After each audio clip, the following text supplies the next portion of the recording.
5 জনের মৃত্যু হয়েছে, 20 জনের এই মুহূর্তে এসএসকেএম হাসপাতালে চিকিৎসা চলছে, 2 জনের অবস্থা গুরুতর। এই তথ্য মুখ্যমন্ত্রী দিচ্ছেন।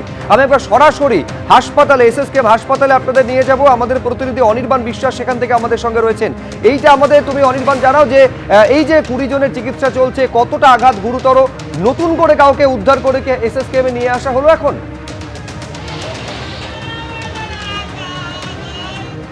সুব্রজিৎ, তোমাকে প্রথমে জানিয়ে রাখি যে মুখ্যমন্ত্রী শুভেন্দু অধিকারী যে সংখ্যা বলে গিয়েছেন যে 5 জন মারা গিয়েছেন এবং 20 জন হাসপাতালে ভর্তি রয়েছে। যদিও হাসপাতাল সূত্রে আমাদের কাছে যে তথ্য 18 জন ভর্তি রয়েছেন, তার মধ্যে 2 জনের অবস্থা অত্যন্ত ক্রিটিক্যাল এবং 5 জনের মৃত্যুর ঘটনা ঘটেছে।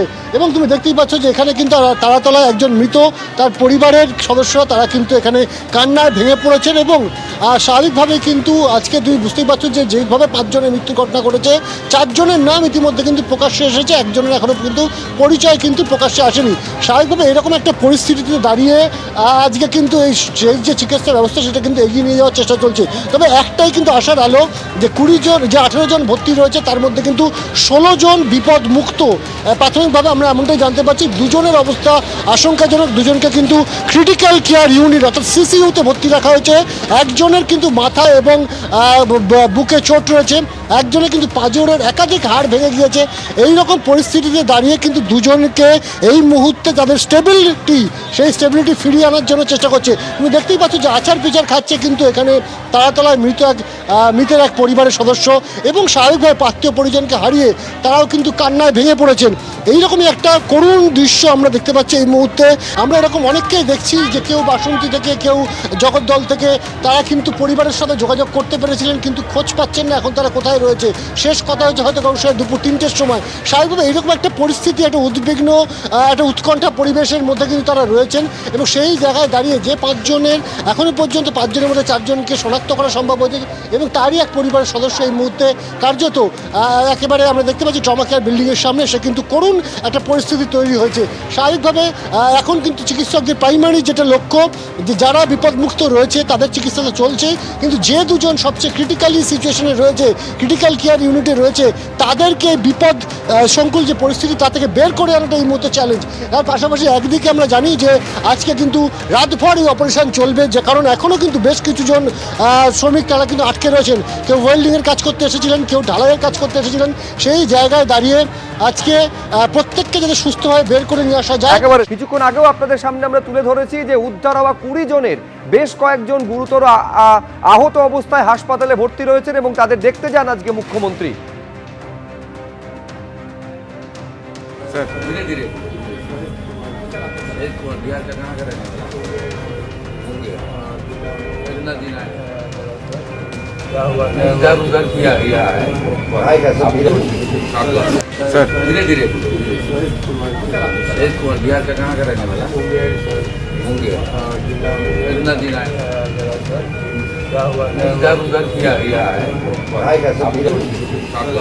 सर धीरे धीरे এখন অবধি মোট 25 জনের রেস্কিউ করা গেছে, তার মধ্যে 5টা ব্রড ডেথ আছে আর 20 জনকে এখানে অ্যাডমিশন দেওয়া হয়েছে, তার মধ্যে 2টো ক্রিটিক্যাল আছে। এখানে স্বাস্থ্যমন্ত্রী, স্বাস্থ্য বিভাগ, ডক্টরসরা তারা চেষ্টা করছেন। 18 জন আউট অফ ডেঞ্জার আছে, 2 জন ক্রিটিক্যাল আছে আর 5টা ডেথ এসছে। ম্যাক্সিমামই বিহার থেকে লেবারদেরকে আনা হয়েছিল, মুঙ্গের এবং অ্যাডজয়নিং এলাকা থেকে। আমরা বাকিটা যা যা করার করছি। এখন আরও কিছুজন আটকে থাকতে পারেন, আমাদের চিফ সেক্রেটারি, হোম সেক্রেটারি ওরা থাকছেন, রেস্কিউ কমপ্লিট করবেন। ইউডিএমএ মিনিস্টার থাকছেন আর এখানে হেলথ মিনিস্টার এবং হেলথ সেক্রেটারি থাকছেন আর পুলিশের সঙ্গে কোঅর্ডিনেশন করে আমাদের কাজ হবে। তো আমি থ্যাঙ্কস জানাবো initially army, NDRF, civil defence, Kolkata police, KMC, ওরা যেভাবে কাজ করেছে। Fire brigade, loss of life অনেক বেশি হতো, আটকানো গেছে। যে মেন লেবার সাপ্লায়ার, নাম আমি বলছি না, ইনভেস্টিগেশনের রিজনে তাকে লালবাজারকে বলা হয়েছে, এডিসিপিকে বলেছি আমি যে ওকে অলরেডি আনতে, তাহলে অ্যাকচুয়াল সংখ্যাটাও পাওয়া যাবে আর ইনভেস্টিগেশনটাও আগে এগিয়ে নিয়ে যায়। বাকি যা অ্যাকশন নেওয়ার আগামীকাল আমরা নেব। ইনিশিয়ালি আমাদের কাজ হচ্ছে আরও যদি কেউ আটকে থাকেন তাকে জীবিত উদ্ধার করা, আর যদি ইনজোর থাকেন তাকে যতটা সম্ভব বেটার ট্রিটমেন্ট দিয়ে রিকভারি করা। যতক্ষণ পর্যন্ত কমপ্লিট না হচ্ছে রেস্কিউ অপারেশন, একদম ক্লিয়ার না হচ্ছে, ততক্ষণ যে টিম ওয়ার্ক করছে সেই টিম ওখানে কাজ করবেন। চিফ সেক্রেটারি পুরো বিষয়টা স্পটে মনিটরিং করবেন। এবিপি আনন্দ, এগিয়ে থাকে, এগিয়ে রাখে।